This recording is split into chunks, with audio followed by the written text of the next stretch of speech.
નાણાં ભરવામાં નાદારી જાહેર કરી હોવાનો ચોંકાવનારી વિગતો સપાટી પર આવી છે। અગાઉના 6 કરોડ તથા વાર્ષિક 4 કરોડ મળીને 10 કરોડ ઉપરાંતનું બિલ ભરવા માટે લોન આપવા સરકારમાં દરખાસ્ત કરી છે। બીજી તરફ વોટર વર્ક્સ વિભાગના 6 થી વધુ કરોડ ઉપરાંતના બિલની વસૂલાત માટે વીજ કંપનીએ સ્ટ્રીટ લાઇટના જોડાણો કાપી નાખતા શહેરમાં અંધારપટ છવાઈ ગયો છે।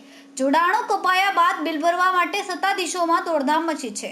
ભરૂચ નગરપાલિકામાં 30 વર્ષ ઉપરાંતથી ભાજપનું એક હત્તું શાસન છે, પણ પાલિકા હવે નાદારી તરફ આગળ વધી રહી છે। શહેરના લોકો નિયમિત વેરા ભરતા હોવા છતાં કરોડો રૂપિયાનું દેવું પાલિકાના માથે છે।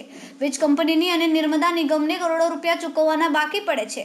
વોટર વર્કરના વિભાગના 6 કરોડ ઉપરાંત બાકી પડતા બિલ વસૂલાત માટે વીજ કંપની ત્રીજું નેત્ર ખોલ્યું છે।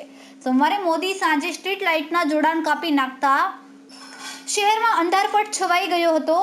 તે બાદ બીજો અને ત્રીજો દિવસ પણ બિલના નાણાં ભણવામાં પાલિકાના આધારે નોંધાવી છે।